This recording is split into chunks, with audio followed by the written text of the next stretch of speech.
அறிவியத்தோட ரவி அவர்கள் நடந்து முடிந்த வேலைகளை உங்களிடத்திலே விரிவாக வைக்கும்படி அன்போடு அழைக்கிறோம். இன்று புதுக்கோட்டையில் நடக்கக்கூடிய மாநில செயற்குழு கூட்டத்தில் தலைமையேற்று தலைமை உரை ஆற்றிய மாநில தலைவர் ஆர் திருமலவாசன் அவர்களை, இங்கே வரவேற்புரையாற்றிய மாநில செயலாளர் அருமை தோழர் ஜெயச்சந்திரன் அவர்களை, எனக்கு பின்னாடி நன்றுரையாற்றிருக்கும் அருமை தோழர் மாநில பொருளாளர் ராஜேஷ் கண்ணா அவர்களை, மற்றும் இந்த புதுக்கோட்டை மாவட்டத்தின் அடங்கிய மாவட்ட தலைவர், செயலாளர், பொருளாளர், துணை நிர்வாகிகளை மற்றும் நம்ம இயக்கத்தில் இருக்கக்கூடிய இந்த புதுக்கோட்டை மாவட்டத்தில் உள்ள அனைத்து வட்ட பொறுப்பாளர்கள், அனைத்து தோழர்களே, இங்கே என்னோடு பணியாற்றும் மாநில துணைத் தலைவர்களே, மாநில செயலாளர்களே, மாநில அமைப்பு செயலாளர் அவர்களே மற்றும் மாநில தணிக்கையாளர் அவர்களே மற்றும் முன்னாள் அமைப்பு செயலாளர் அருமை தம்பி இந்நாள் கிராம நிர்வாக அலுவலர் கோயம்புத்தூர் சங்கர் அவர்களே, அதே போல் முன்னாள் மாநில செயலாளர் அருமை தம்பி இப்போது கிராம நிர்வாக அலுவலர் ஜோதி நாயகம் அவர்களே மற்றும் இங்கே வந்திருக்கக்கூடிய அனைத்து மாவட்ட நிர்வாகிகளே மற்றும் மற்ற நிர்வாகிகள், தமிழகத்திலிருந்து வந்திருக்கக்கூடிய அனைத்து மாவட்ட நிர்வாகிகளே, வட்ட நிர்வாகிகளே, தோழியர்களே, தோழர்களே, உங்கள் அனைவருக்கும் நாம் சார்ந்திருக்கக்கூடிய வருவாய் கிராம ஊழியர் சங்கத்தின் சார்பாக, மாநில மையத்தின் சார்பாக வணக்கத்தையும் வாழ்த்துக்களையும் உங்களிடம் உருவாக்குகிற தோழர்களே, நாம் கடந்த வந்த பாதையை நாம் மீண்டும் நினைவு கூற வேண்டும் என்று நான் ஆசைப்படுகிறேன். ஏனென்றால் போராட்டம் இல்லாமல் எந்த ஒரு கோரிக்கையும் வென்றெடுத்ததாக தொழிற்சங்க வரலாற்றில் இல்லை. போராட்டம் தான் நம்முடைய கோரிக்கையை வென்றெடுக்க முற்றிலும் நம்முடைய கோரிக்கை தான் இதுவரை பெற்று வந்த கோரிக்கைகளும் இனிமேல் பெறப்போற கோரிக்கைகளும் இந்த போராட்டம் ஒன்றுதான் வழி வகுக்கும் என்பதை உங்களுடன் ஆணித்தரமாக பதிவிடுகிறேன். ஏனென்றால் கடந்த காலங்களிலே, நான் சுருக்கமாக சொல்றேன், கடந்த காலங்களிலே 93ஆம் ஆண்டு போராட்டம், வருவாய் கிராம ஊழியர் சங்கத்தின் போராட்டம் 56 நாட்கள். அதே போல் 95ஆம் ஆண்டு 1995ஆம் ஆண்டு 61 நாள் போராட்டம் இந்த வருவாய் கிராம ஊழியர் சங்கத்தால் இருந்த போராட்டத்தை நடத்த முடித்து வந்தார்கள்.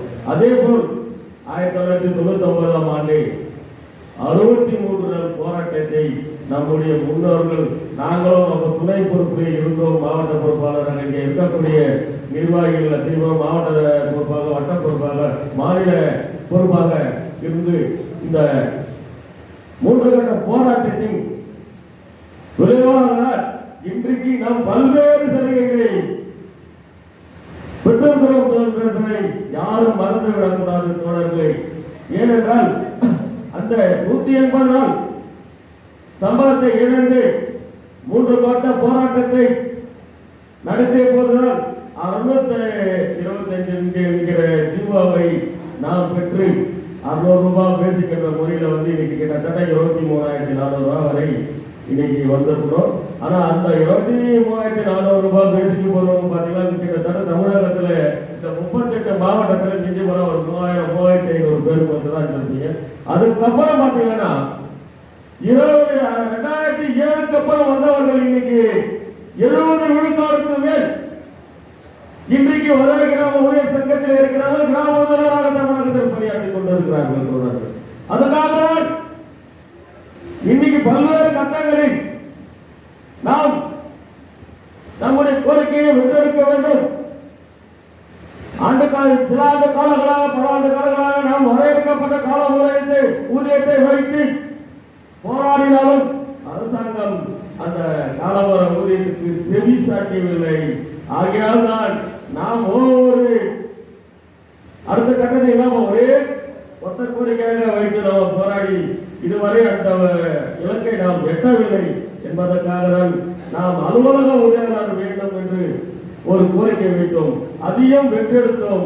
அதே போல் கிராம நிர்வாக அலுவலர்கள் பதவி உயர்வு வேண்டும் என்று கோரிக்கை வைத்தோம். அதுவும் இந்த போராட்டத்தின் வாயிலாக வென்றெடுத்தோம் தோழர்களை. கிராம அது போல் மட்டுமல்ல, பென்ஷன் வேண்டும் சொல்லிட்டு வச்சோம்.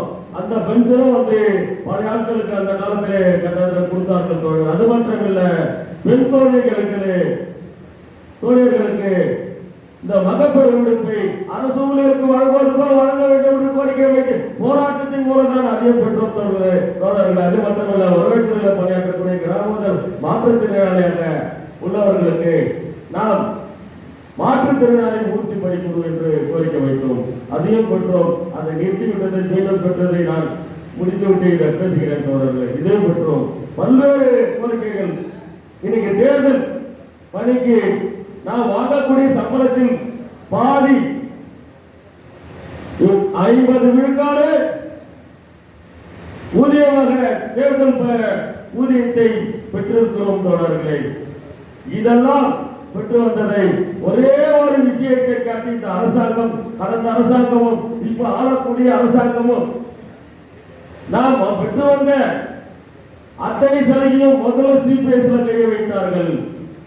சிறப்பு காலமான ஊதியத்தில் பணியாற்றக்கூடியவர்கள் 2007 அப்புறம் பணியில் வந்தார். அவருக்கு சிபிஎஸ் பிடிக்கக்கூடாது என்று ஒரு உத்தரவை போட்டார்கள். கொரோனா காலத்திலே அந்த உத்தரவு போடப்பட்டது. அவங்க நாட்டிலே போடப்பட்டது. அதை போய் நாங்கள் அப்ப இருக்கக்கூடிய வரவேற்புறை அமைச்சர் வரவேற்புறை உயர் அதிகாரிகளும் கொரோனா என்றும் பார்க்காமல் இந்த மாநில சங்கம் தொடர்ந்து போராடியது. அதன் வாயிலாக அவங்க அப்படியே விட்டுவிட்டு அதை செயல்படுத்தாமல் சென்றார்கள். அதுக்குள்ள ஆட்சி மாற்றி நம்முடைய தமிழக முதல்வர் வந்தவர் அந்த சிபிஎஸ்ஐ வந்து கிராமங்களுக்கு பிடிக்கக்கூடாது என்று இவங்க ஒரு உத்தரவு போட்டாங்க. அது தொடர்ந்து போராடி மீண்டும் பழைய நிலையிலே அந்த சிபிஎஸ் தொடரலாம் என்று ஒரு உத்தரவை வாங்கி கொடுத்தது. 90/74 என்பதை இந்த வருவாய் கிராம சங்கம் என்பதை யாரும் மறுக்க முடியாது தோழர்கள். அது மட்டுமல்ல, மாற்றுத்திறனாளிகள் என்ன பண்ணாங்க, இந்த தமிழக முதல்வர் பொறுப்பேற்று இந்த திராவிட மாடல் ஆட்சியிலே தமிழகத்தில் இருக்கக்கூடிய அத்தனை மாற்றுத்திறனாளிக்கும் வீடு தேடி 40 விழுக்காடு, ஒரு காலத்தில் 60 விழுக்காடு, 70 விழுக்காடு, 75 விழுக்காடு இருந்தால ஊனமற்றோர் பணம் வழங்கப்பட்டது. நம்முடைய துறையால் வரவேற்புறையால் வழங்கப்பட்டது. ஆனால் தமிழக முதல்வர் நம்ம ஆளக்கூடிய இப்போது இருக்கிற முதல்வர் வந்து அது 35 விழுக்காரர்கள் வீடு தேடி அவர்களிடம் பெட்டிஷன் வாங்கி அவர்கள் வந்து மாதம் 1500 அரசு அட்டவணையில் வெளியிடுங்கள். இது 8வது ஊதிய குழுவிலே இது வந்து அமலுக்கு ஒரு நம்முடைய பலன் அதில் வந்து நாம் எதிர்பார்க்கின்ற கோரிக்கை வைத்திருக்கிறோம் தொடர்ந்து. அந்த கோரிக்கை 2 ஆண்டுகள் முன்பே நாங்கள் அந்த கோரிக்கை வைத்திருக்கிறோம். அந்த கோரிக்கை லைவ்ல இருக்கு. இன்னைக்கு எது எதுவும் நம்மளால் சிறப்பு காலமான ஊதியம் என்று மறுக்கப்பட்டதோ சிபிஎஸ் வந்து மீண்டும் திருப்பி பெற்றோம். மாற்றுத்திறனாளி பூர்த்தி பணியை திருப்பி பெற்றோம். கருணாடிப்படை நமக்கு சுத்தமா இல்லைன்னு சொன்னாங்க. 20 மாத காலம் போராடி 15/4/25 அன்று இந்த கிராம உதவியாளருக்கும் என்னன்னா ஒரு அரசாங்க அதிகாரிகள் சூழ்ச்சி இந்த ஐஏஎஸ் அந்த அரசியல்வாதிகளுக்கு தெரியுமோ அவங்களுக்கு தெரியாது, ஆளக்கூடிய முதல்வருக்கு தெரியாது, அமைச்சருக்கு தெரியாது என்றுதான் நான் நினைக்கிறேன். ஏனென்றால் இந்த அதிகாரிகள் கடந்த காலங்களிலே மத்திய அரசு கொண்டு வந்த குல கல்வி திட்டத்தை போல் கிராம உதவியாளர் இருந்தால் கிராம உதவியாளர் பணிதான் வழங்கல் என்று ஒரு அரசாணை 184/15/4/25 வழங்கினார்கள் தோழர்கள். ஏன்னா அந்த விஷயத்தை காத்திருப்பு போராட்டம் அவர் சொல்லிட்டாரு. அதுக்குள்ள நான் வந்து மீண்டும் அதை நான் ரிப்பீட் பண்ண விரும்பல. ஆனால் அதுக்கும் உடனடியாக 23ஆம் தேதி சென்னையில் நடந்த போராட்டத்திலே இந்த விஷயங்கள் தெரிந்தது. 25ஆம் தேதி நாங்கள் அரசிடம் அமைச்சரிடமும் எங்களுக்கு இந்த விதியை திருத்தி கல்வி தகுதி போல் கிராம உதவியாளர் இறந்தால் கிராம உதவியாளர் பணி அல்ல, அவர் கல்வி தகுதிக்கு போல் கிராம நிர்வாகாளர் இளைஞர் உதவியாளர் வழங்க வேண்டும் என்கிற கோரிக்கையை இந்த 90 சங்கம் வைத்திருக்கிறது தோழர்களே. அது ஒரு பக்கம் அந்த பயன் இன்னைக்கு அரசாங்கத்திலே இருக்கிறது. ஆகையினாலே நான் இந்த பெரா கூட்டமைப்பின் நோக்கத்தை இந்த இடத்திலே நான் சொல்ல வேண்டும். ஏனால் உங்களுக்கு எல்லாருக்கும் தெரியும், இங்க வந்திருக்கிறவங்க இதுல 70% ஊழியர்கள் உங்களுக்கு மாநில சங்கத்தின் சார்பாக வார்த்தைகளையும் வணக்கத்தையும் உருவாக்க உருவாக்கி கொள்கிறோம் தோழர்களே. அடுத்த கட்ட இந்த பெரா கூட்டமைப்பு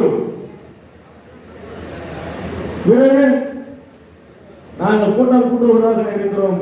அதுல நாம் இந்த ஒரு கோரிக்கையை வென்றெடுக்க நாங்கள் இந்த மாநில சங்கம் வலியுறுத்தும். அப்படி இந்த அச்சடிக்கப்பட்டு கொடுத்த இந்த அரசாங்கம் நாம் சங்கம் கொடுத்த இந்த அரசாங்கம் நிறைவேற்றவில்லை என்றால் இந்த மாநில மாநாடாக சென்னையிலே நடக்காது. அது வேலை நிறுத்த ஆயத்த மாநாடாக நடக்கும். அதை நடக்க வைக்க இந்த ஒருவரை கிராம சங்கம் போராடி அதை நடத்தும் என்பதை ஏனால் இன்னும் நிறைய விஷயங்களை கொண்டு போகலாம், நிறைய விஷயங்கள் இருக்கு.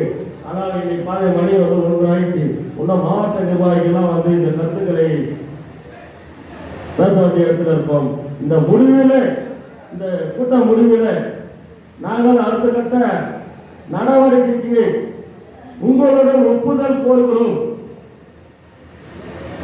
ஏன்னா அடிக்கடிக்கு உடனே பார்த்தீங்கன்னா அடுத்த மாசத்துல ஒரு மாநில செயற்குழுவை கூட்ட முடியாது. அந்த மாநில செயற்குழு செய்யுமாறும் கேட்டுக்கொள்கிறேன். அதே போல இன்னைக்கு போராட்டத்தை களத்தை நோக்கி நம்முடைய சங்கம் நடந்து கொண்டிருக்கிறார்கள். ஒவ்வொரு மாவட்ட நிர்வாகிகள் வரும்போது மாவட்ட செயலாளர், மாவட்ட தலைவர், மாவட்ட இந்த மாநில செயற்குழுப்பினர் பேரும் அவர்களுடைய போன் நம்பரும் ஒரு காகிதத்தில் எடுத்து எங்களுக்கு வரும்போது இங்கே அளிக்கும்படி நான் கேட்டுக்கொள்கிறேன். ஏன்னா நம்ம போராட்டத்தில் இருக்கும்போது அனைவரும் நாங்கள் அவர்களோட பேசுவதற்கு ஏதுவாக இருக்கும் நோக்கத்தோடு சொல்கிறோம். வந்திருக்கக்கூடிய மாவட்ட நம்பி உட்காந்து கை காட்டுறதுக்காக நான் கிருஷ்ணகிரி வாய்ப்பு சொல்லிவிட்டேன்.